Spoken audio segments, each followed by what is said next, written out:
La sabiduría de Ofelia en el laberinto del fauno.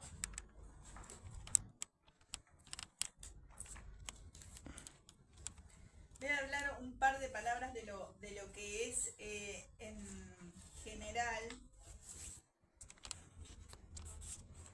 las marcas estilísticas, el título del curso, ¿no? Las marcas estilísticas son los rasgos propios del escritor o del cineasta, en este caso, de determinada obra. La palabra estilo proviene del latín stilus, que quiere decir punzón, para escribir, forma peculiar de hablar y escribir de un autor. El estilo originariamente era el punzón, un instrumento con que se escribían las tablillas enceradas.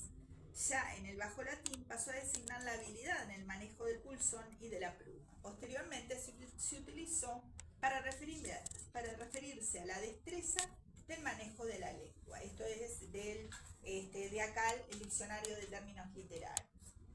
Del mismo texto cito la parte de Ducrot y Todorov. Dicen que el estilo es la elección que debe hacer todo texto entre cierto número de disponibilidades contenidas en la lengua. El estilo es un desvío con relación a la norma. Esta desviación de la norma va a permitir que aparezca en una obra o en un autor una serie de rasgos que lo diferenciarán de los demás y se convertirán en el estilo particular de dicho autor. Luego tenemos la definición de Raúl Castagnino de lo que es entonces la estilística. Dice que la estilística es el estudio crítico del estilo. Abro cita: pese a todo lo convencional que sea el lenguaje humano como instrumento de intercomunicación, pese a la necesaria atadura que lo fija la gramática a través de aspectos morfológicos y sintácticos a las codificaciones retóricas, no hay palabras ni giros que usados por individuos distintos sean exactamente iguales, alcancen idéntico contenido, sea conceptual, emotivo, intencional o estético. La estilística procura indagar esa parte estrictamente individual en la expresión corriente, en el lenguaje común familiar o en la creación literaria. Entonces ahora lo primero que vamos a ver es en este texto qué marcas estilísticas encontramos.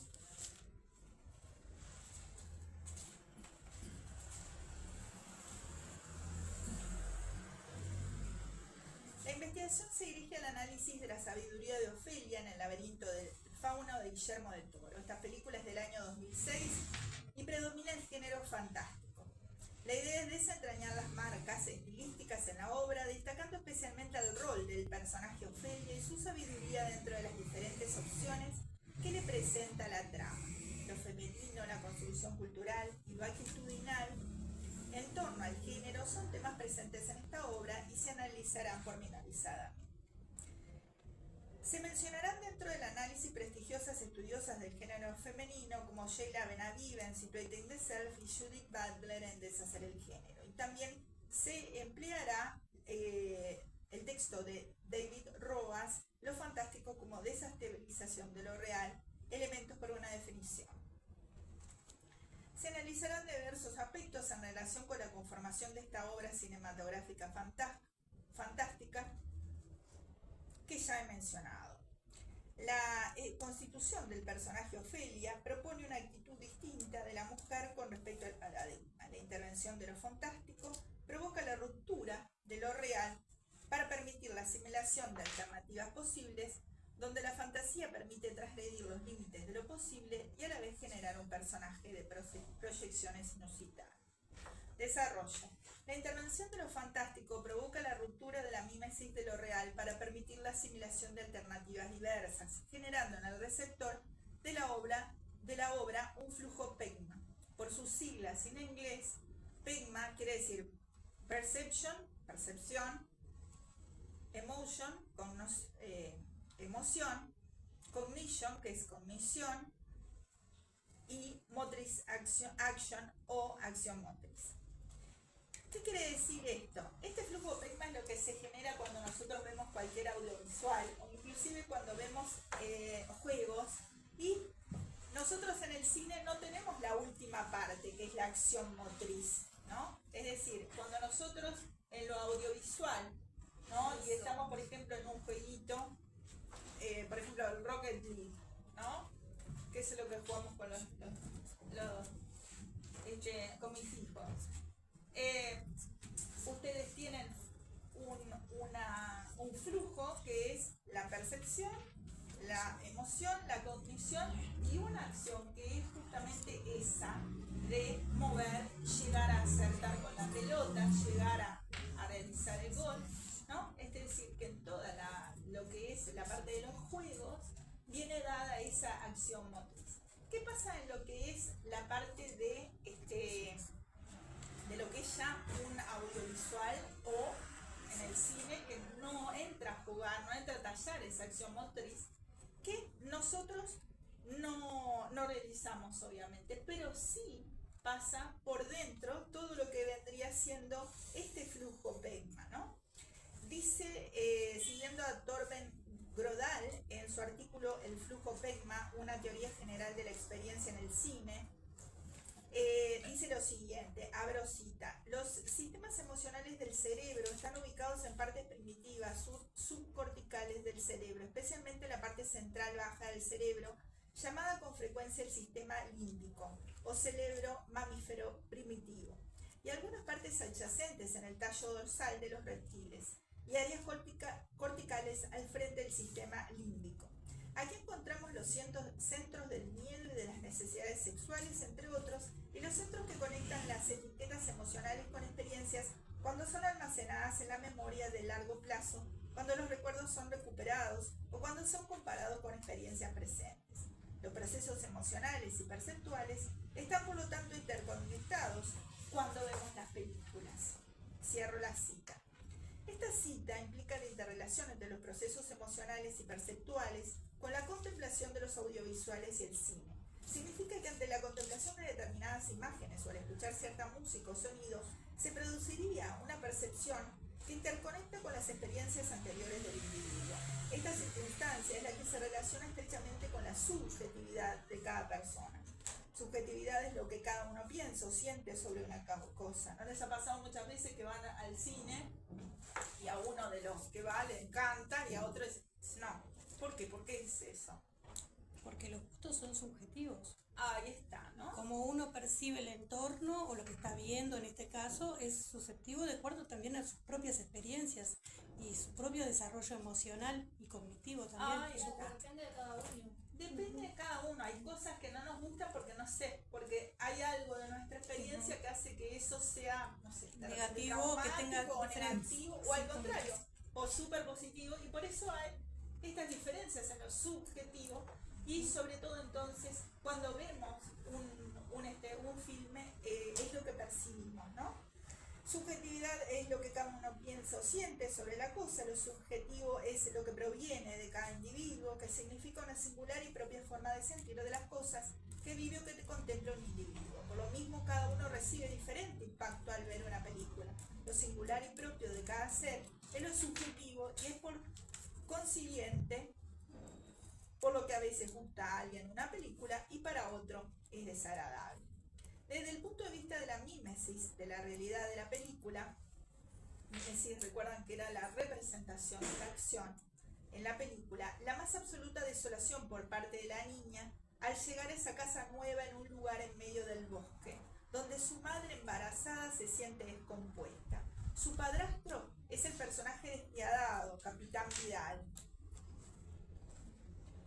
El entorno de lo que es la mímesis es la guerra civil ha terminado, esto es parte de la película, ¿no? Escondidos en las montañas, grupos armados dirigen combatiendo al nuevo régimen fascista que lucha para sofocarlos.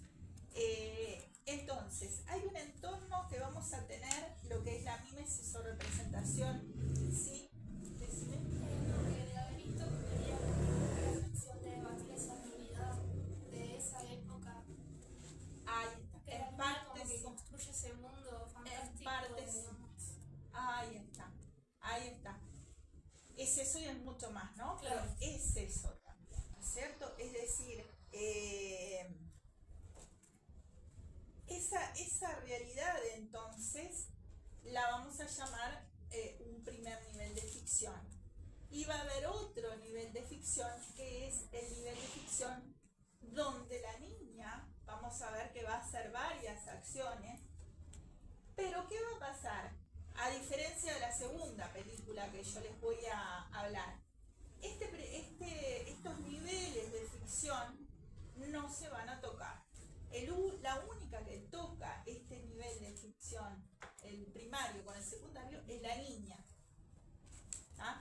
Pero no va a hay una escena final, no quiero adelantar, pero es una escena final donde el capitán la ve a ella y la ve hablando hacia la nada. Es decir, que estos niveles no se interconecten, ¿cierto? Es decir, vamos a ver qué diferente es la segunda película. Bien, se toman elementos de semióticas del cine y del audiovisual de Juan Alberto Conde, que incorpora la postura y temas de varios autores. ¿Tá? Desde este punto de vista, el receptor de la obra fílmica, hay una intelección de los dos planos ficcionales, uno que sería mímesis de la realidad y otro que sería relativo a lo fantástico, produciéndose una comprensión de la realidad metafísica de la película. Según David Roas, abro comillas, lo fantástico problematiza los límites entre la realidad y la irrealidad. Estos dos planos son los que se ponen en funcionamiento al estar en contacto con el medio audiovisual. La contemplación exige la atención del sentido visual que lleva las imágenes al cerebro. Asimismo, por medio de la audición, se puede escuchar lo que se está transmitiendo y también incorporar a nivel cognitivo esta imagen auditiva. Como señala este autor, cuando vemos una película de terror, nuestros corazones laten con más fuerza, recibimos un aumento de los niveles de adrenalina, nuestros músculos se tensionan y nuestro temor se enfoca hacia nuestras percepciones de estímulos visuales y auditivos. La experiencia solo se puede describir completamente en términos de la interacción de las dimensiones de Beckman, que son esto que ya les acabo de explicar antes. En este caso, no solo la visualización del fauno, sino todos los elementos que corresponden a lo fantástico generan un extrañamiento y una percepción de lo extraño. Lo ominoso, que significa la escapatoria un mundo otro, por parte de Ofelia. El Saltamontes se convierte en hada, que la guía hasta el laberinto y constituye el comienzo de la realidad ficcional secundaria. Cuando llega Ofelia allí baja, para los que vieron la película, no sé cuántos de ustedes vieron la película, ella baja del auto y está con una cantidad de libros y señalan desde el comienzo el gusto de Ofelia por la lectura, ¿no? Y ahí hay unas hadas. Esta es Ofelia.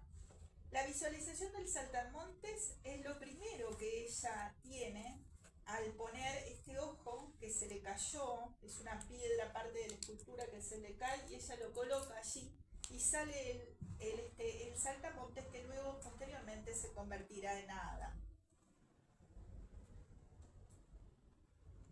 Vamos a ver que si bien ella no le dice a nadie, sí hay una complicidad mayor con la empleada, pero la empleada le va a advertir que no tiene que ir al laberinto, ¿cierto? Vamos entonces a ver algunos elementos en el sentido de los símbolos.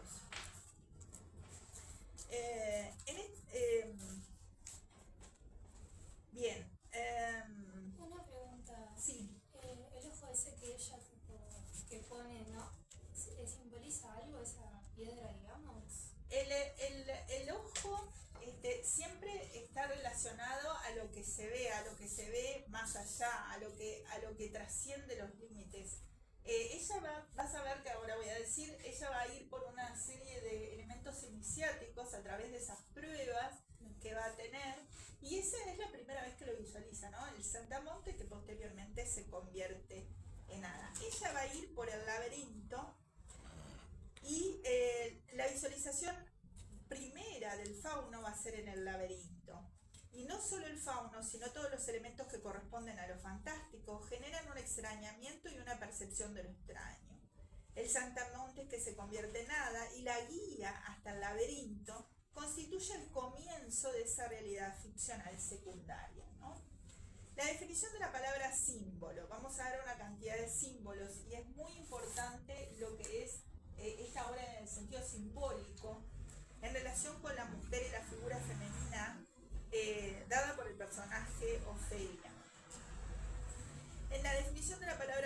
según Fernando Lázaro Carreter, en el Diccionario de Términos Filológicos, es, abro cita, algunas veces este término ha sido usado como sinónimo de signo. Saussure rechaza la identificación porque el símbolo tiene por carácter no ser nunca completamente arbitrario, no está vacío. Hay un rudimento de vínculo natural entre el significante y el significado.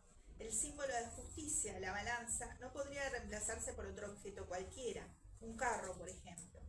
De ahí que se dé a veces el nombre de signo simbólico al signo motivado. Es decir, en el símbolo siempre vamos a tener una relación interior entre lo que vemos, ¿no es cierto? La balanza, la justicia. Bueno, la balanza de brazos iguales, ni siquiera la otra balanza actual, porque la balanza actual no se relaciona a lo que es la justicia, pero lo que es esa figura, lo que nos imaginamos con esa balanza de brazos iguales, es lo que nos relaciona a la justicia, a la igualdad, ¿cierto? El símbolo también es diferente a la metáfora, ya que obedece a mecanismos lógicos distintos. Mientras que la metáfora es una traslación de un elemento real a un elemento figurado, el símbolo es una figura retórica o forma artística, especialmente frecuentes a partir de la escuela simbolista a fines del siglo XIX y más usadas aún en las escuelas poéticas o artísticas posteriores. Según el diccionario Bacal, abro comillas, del latín símbolo significa señal para reconocerse, y este del griego símbolon, derivado de símbolein, juntar, hacer, coincidir. Es un término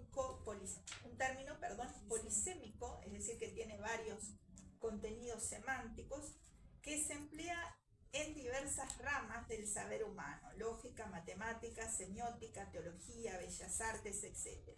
Es un signo motivado, pues hay un vínculo natural entre el significante y el significado.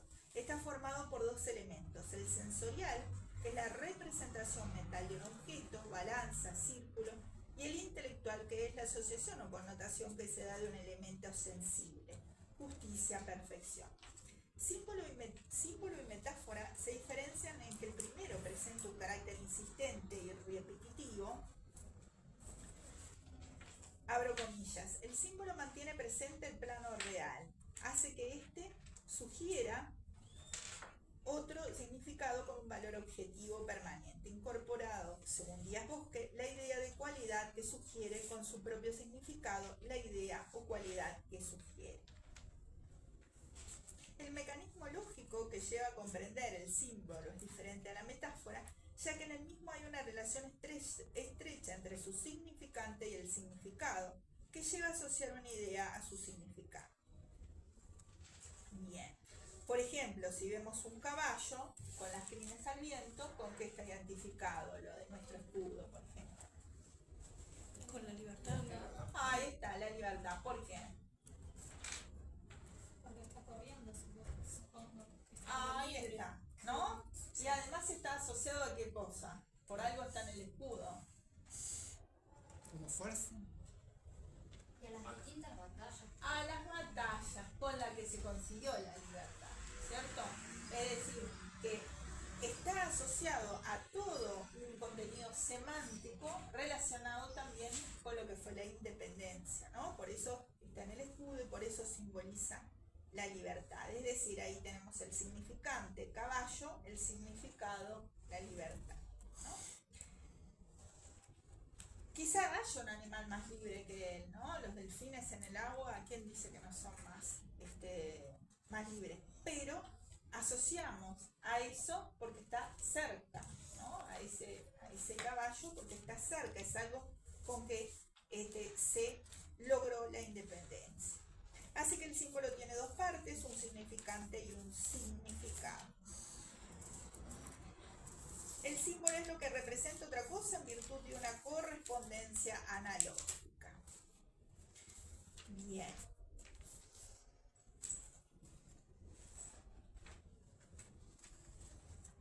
En este sentido, el hada es la primera guía de Ofelia, la primera que traza un sesgo en su vida real diverso, ya real entre comillas, ¿no?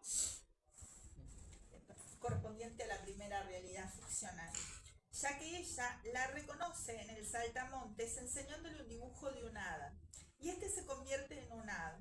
El hada entonces es quien la guía como una parca del recorrido de su vida y del destino metafísico de su vida hacia el laberinto. Ofelia entra en el laberinto la primera vez siguiendo el saltamontes que luego se convierte en un hada. De cierta manera ella está entrando en un sentido más profundo de su vida, ligado a una realidad metafísica que trasciende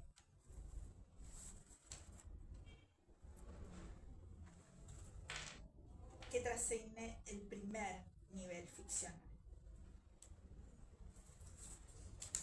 Ella va a seguir las directivas que le da el fauno y al cumplirlas va a cumplir lo que tenía que hacer para volver a convertirse en la princesa, en una realidad otra, que es la que se muestra al final de la película. En esa realidad ficcional secundaria, ella es la hija de un rey y ella había salido del laberinto hacía mucho, en otra vida.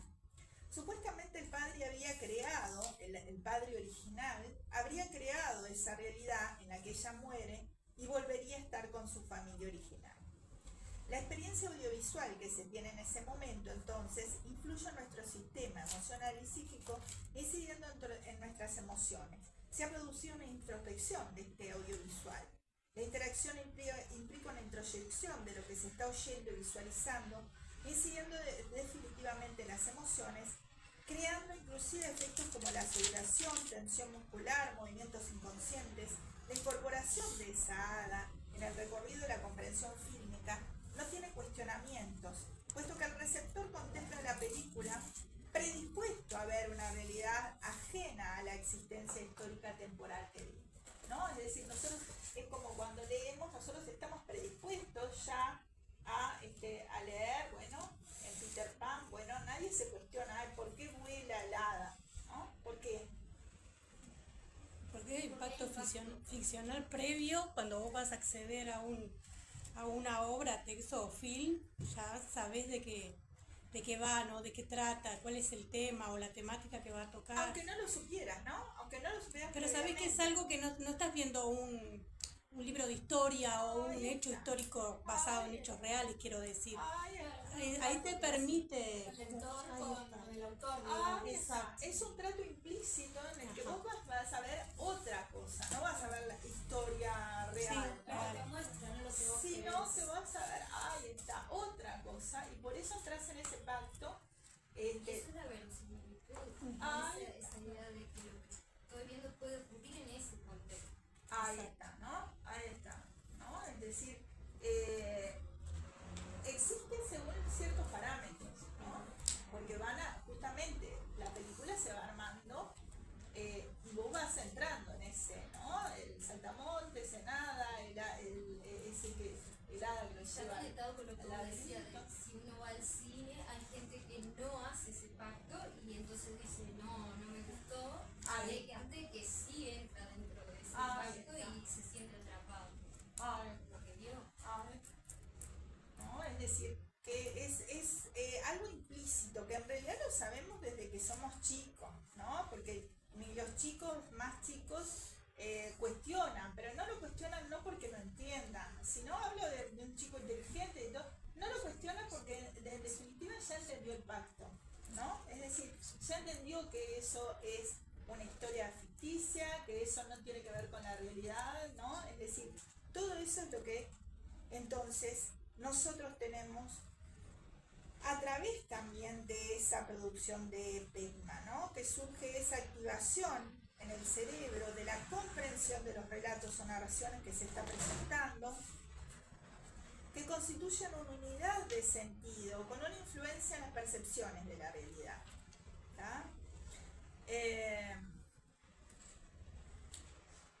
En este sentido, entonces, Sabrosita, de vuelta de semiótica del cine, los mecanismos narrativos son centrales para la configuración del sentido humano en general. Estos mecanismos están apoyados por una serie de funciones mentales localizadas primordialmente en el lóbulo frontal. El uso no mediado de las narrativas sirve para ofrecer un marco de referencia para la agencia por medio de acciones de planeación y control y para integrar planes, metas y emociones motivantes en un flujo PEI. La atención puede transformarse en relajación cuando se cumplen las metas. Esto aplica cuando se alcanzan las metas principales, pero el logro de una submeta o o de una submeta puede cambiar la configuración perceptiva y emocional. De tal manera que se pueda volver urgente una nueva submeta o una submeta, y por lo tanto tenemos un flujo pegma-pegma, que es lo que mantiene la atención, ¿no? Es decir, nosotros en el filme estamos en esa atención, ella va a ir realizando diferentes tareas que le asigna el fauno, Profe, y no esas vemos la submetas, perdón, No vemos la pantalla. además, a ver Iván, Hay cosas. esto, ahí quedó. Ahí se fue, bueno.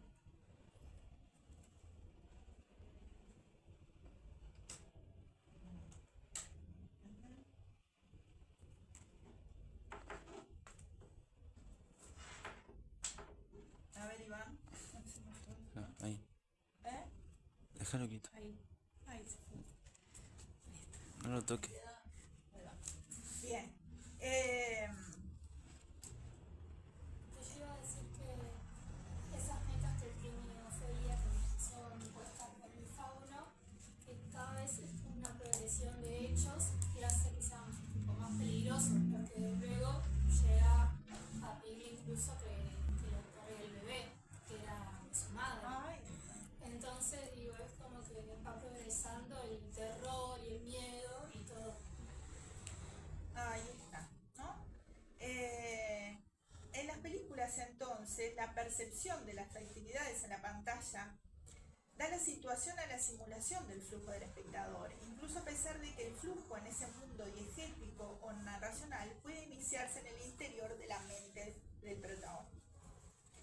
El espectador ve el hada que guía a la niña hacia el laberinto, luego el fauno que está en ese laberinto y que le va a encomendar 3 tareas a manera de submeta para llegar a la meta final de constituirse en reina de ese mundo fantástico. Hasta el niño más pequeño sabe diferenciar lo que es la realidad temporal concreta que vive de la contemplación de un audiovisual o cine. La intelección de esta realidad captada solo por los sentidos no supone una reacción del receptor. El individuo comprende que no puede incidir absolutamente en esa segunda realidad o realidad de ficción que no es la realidad histórica, temporal y lineal. La persona evalúa de forma inteligente si puede incidir en ese mundo de ficción y llega a la conclusión implícita que no, que lo que está viendo está más allá de su alcance de lo real, que es un poco lo que hablábamos recién con ustedes. Esto sucede en todas las edades sin necesidad de una explicación previa, puesto que se interpreta la realidad del audiovisual o cine como algo alejado de la propia experiencia real. La evaluación cognitiva de la incidencia de ese mundo ficticio sucede espontáneamente provocando la contemplación pasiva ante lo visualizado. Así que la sabiduría de Ofelia convive en 2 realidades ficcionales diferentes. Acá está el ingreso de Ofelia al laberinto, que es un lugar muy oscuro. Ahora vamos a decir 2 palabras acerca del laberinto. Ofelia contemplando la escultura. Ahí hay una escultura que es del fauno, ella y un niño. Y el fauno, entonces, perteneciente a la realidad ficcional secundaria, va a guiar las acciones de Ofelia en la realidad primaria. El monstruo en este caso es el fauno, que entra en acción cuando Ofelia ingresa al laberinto, que se mantiene en una realidad ficcional secundaria a la realidad principal de la película, puesto que solo es visto por Ofelia. Aún al final, en que el capitán la persigue por el laberinto cuando la contempla, se ve en un plano total la niña con el bebé en brazos hablando hacia la nada, que es lo que yo ya les adelanté. Por lo tanto, los niveles ficcionales en esta película no se cruzan, sino que son solo válidos para Ofelia a lo largo de toda la película. Este nivel secundario donde está el fauno imprime de sentido las acciones de Ofelia. Ella en ningún momento llega a hablar de ese mundo ficcional secundario con nadie. Sin embargo, incide definitivamente en su vida. El fauno, desde un punto de vista mitológico, según el diccionario de mitología griega de Pierre Grimal, el fauno parece haber sido un antiquísimo dios romano, cuyo culto estuvo localizado en el mismo Palatino o en sus más inmediatos alrededores. Por su nombre aparece como un dios bienhechor, favorable, protector particularmente de rebaños y pastores, lo cual facilitó, bajo la influencia griega, su identificación con el dios Arcadio Pan. A veces se lo tiene por hijo de Circe y de Júpiter. Los faunos son en la época clásica genios selváticos y campestres, compañeros de los pastores y los equivalentes de los sátiros helénicos. Igual que la de estos, su naturaleza es doble, mitad hombre, mitad cabra, tienen cuernos y con frecuencia pezuñas de cabra, ¿no? Allí está, que el mismo filme era un poco oscuro, que no pude sacar el screenshot más claro, pero bueno. En esta obra Ofelia es prevenida de entrar al laberinto por parte de Mercedes, la encargada del establecimiento donde está el capitán, y la familia. Este personaje le advierte que ese laberinto se puede perder, que es lo que finalmente sucede con Ofelia, no porque se haya perdido en un sentido literal, sino porque ese mundo ficcional secundario, donde habita el fauno, es el que va a ganar espacio en sus acciones de la realidad ficcional primaria. Recordemos que el laberinto es, abro comillas, construcción arquitectónica sin aparente finalidad, de complicada estructura y de la cual, una vez en su interior, es imposible o muy difícil encontrar la salida. Según Diel, el laberinto simboliza el inconsciente, el error y el alejamiento de la fuente de vida. Eliade señala que la misión esencial del laberinto era defender el centro, es decir, el acceso iniciático de la sacralidad, la inmortalidad y la realidad absoluta. Cabe interpretar el conocimiento del laberinto como un aprendizaje del neófito respecto de la manera de entrar a los territorios de la muerte. Cierro cita. De Cirlot, en ese caso. El sentido iniciático de la sacralidad, la inmortalidad y la realidad absoluta está dentro del laberinto, por intermedio del personaje del fauno. ¿Qué le dice el fauno? Estas son palabras del fauno en la película. Vos sos la princesa Luana, hija del rey de Betmorra. Por todo el mundo tu padre hizo abrir portales que permitieran tu regreso. Cierro las comillas de las palabras del fauno. Con estas palabras, el fauno es quien informa a Ofelia su verdadera identidad. Y además que ella tiene que mantener un interior de excelencia.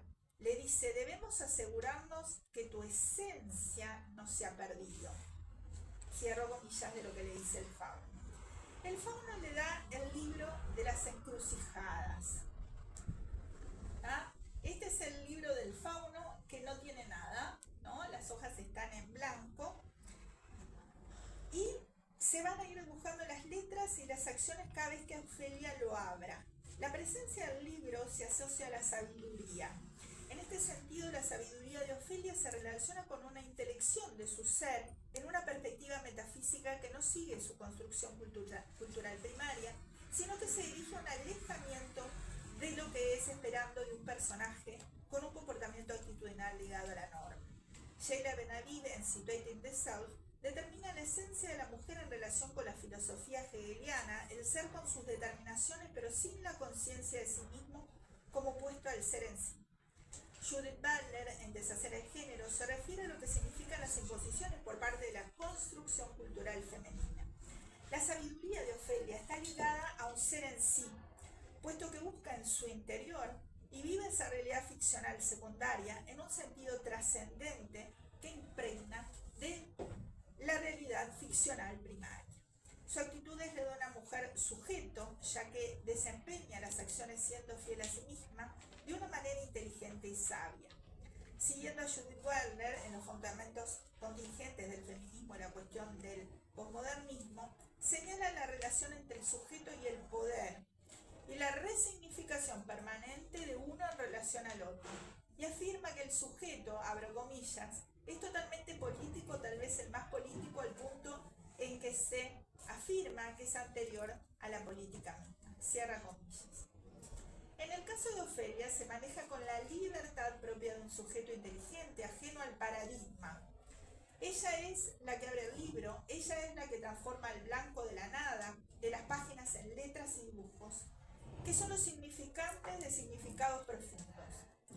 Dice Cirlot respecto a las letras, abro comillas de Cirlot. En todas las tradiciones las letras poseen un sentido simbólico, que a veces se desdobla en dos, según su figura y su sonido. Probablemente esta creencia deriva, aparte del sistema de las correspondencias cósmicas, por la cual cada componente de cualquier serie ha de corresponder a otros componentes de otras series de los primitivos pictogramas e ideogramas. Cierra cita de Cirlot. los dibujos y las letras van conformando no solo lo que se debe realizar, sino su más profunda asociación a la ascensión que según el fauno va realizando por medio de estas submetas, hacia la meta final de volver a estar con su padre. Es significativo que las letras se dibujen para ella, es decir, es con su intermediación, por y para ella, que se dibujan figuras y letras. Se asocia a la sabiduría, es decir, su sabiduría innata y natural le permite acceder a más claves, a más intelección del oculto respecto a los planos metafísicos de su existencia. Según Cirlot, la simbología de los libros es, abro comillas, uno de los 8 emblemas corrientes chinos, símbolo del poder para alejar a los espíritus malignos. El libro escrito, por dentro y por fuera, es una alegoría del sentido esotérico y exotérico. El libro está relacionado con el simbolismo del tejido, por eso se van tejiendo las letras en ese libro que ella va abriendo. El universo es un inmenso libro, los caracteres de este libro están escritos en principio con la misma tinta y transcritos en la tabla eterna por la pluma divina. Cierro la cita. El fauno le asigna para la comprobación de su pureza una serie de consignas. La primera es ponerle 3 piedras al sapo que habita debajo de un antiguo árbol, que le está sacando la vida. Este árbol se está secando a causa de la presencia del sapo dentro de él.